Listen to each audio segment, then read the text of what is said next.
Assalamualaikum warahmatullahi wabarakatuh. Selamat siang Bapak, Ibu, dan teman-teman semuanya. Perkenalkan saya Marcel dengan NIM 25058165 dari Prodi Pendidikan Sosiologi. Pada kesempatan ini, saya akan mempresentasikan materi tentang analisis faktor penyebab rendahnya kualitas pendidikan di Indonesia. Harapan saya, apa yang saya sampaikan dapat memberikan wawasan dan pemahaman terkait tantangan besar dalam dunia pendidikan kita.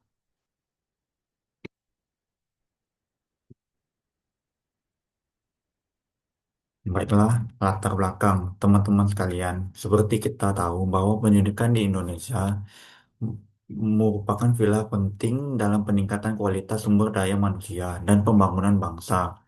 Namun faktanya, kualitas pendidikan di Indonesia masih belum merata. Masih ada permasalahan, rendahnya literasi, ketimbang fasilitas, hingga kompetensi pendidikan yang belum maksimal.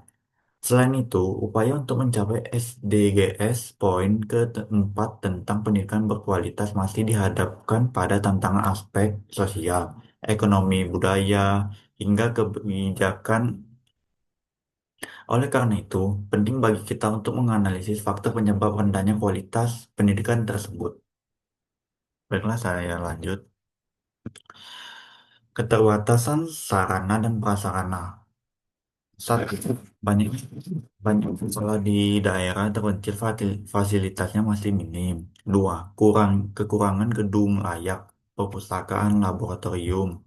Tiga, akses teknologi dan internet tidak merata. Empat, dampak proses pembelajaran tidak maksimal. Lima, sekolah kota jauh lebih lengkap daripada desa yang tertinggal.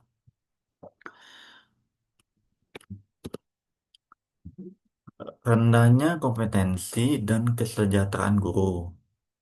Selanjutnya, kompetensi guru tidak merata antar wilayah, minim lit, minim pelatihan berkelanjutan dan sertifikasi. Dukungan profesional kurang, banyak guru honorer kesejahteraannya rendah, mutu pembelajaran jadi ikut menurun.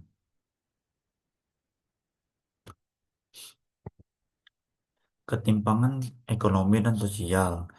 Nah, faktor berikutnya adalah ketimpangan ekonomi dan sosial. Anak-anak dari keluarga kurang mampu sering kali kesulitan mengakses pendidikan berkualitas. Bahkan sebagian terpaksa putus sekolah untuk membantu perekonomian keluarga. Ketimpangan ini menciptakan siklus kemiskinan antar generasi yang semakin sulit untuk diputusi. Satu, anak keluarga miskin sulit mengakses pendidikan berkualitas. Dua, banyak yang putus sekolah karena ekonomi. Tiga, kebutuhan belajar tidak terpenuhi. Empat, ketimpangan memperkuat siklus kemiskinan antar generasi. Baiklah, saya membacakan selanjutnya. Kebijakan pendidikan yang tidak stabil. Satu, kurikulum sering berubah. Dua, mengimplementasikan kebijakan tidak merata. Tiga, birokrasi terlalu panjang. Empat, sistem pendidikan butuh arah kebijakan jangka panjang yang jelas.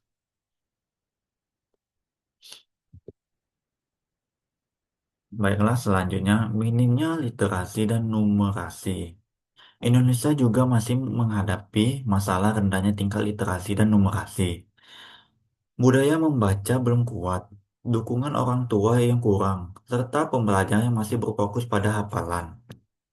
Hal ini juga terlihat dari hasil survei internasional, seperti PISA, yang menunjukkan capaian literasi Indonesia masih rendah. Pengaruh lingkungan dan budaya lokal. Di beberapa daerah, motivasi belajar anak masih rendah dan kesadaran masyarakat akan pentingnya pendidikan belum kuat. Bahkan ada budaya tertentu yang masih menghambat kesempatan anak untuk menempuh pendidikan yang lebih tinggi. Faktor ini banyak ditemukan di wilayah pedesaan. Baiklah, kesimpulan yang saya maksud dari sebelumnya, dari beberapa faktor tersebut dapat disimpulkan bahwa rendahnya kualitas pendidikan di Indonesia merupakan hasil interaksi berbagai aspek, mulai dari sarana, prasarana, kompetensi guru, kondisi ekonomi, hingga kebijakan yang tidak stabil.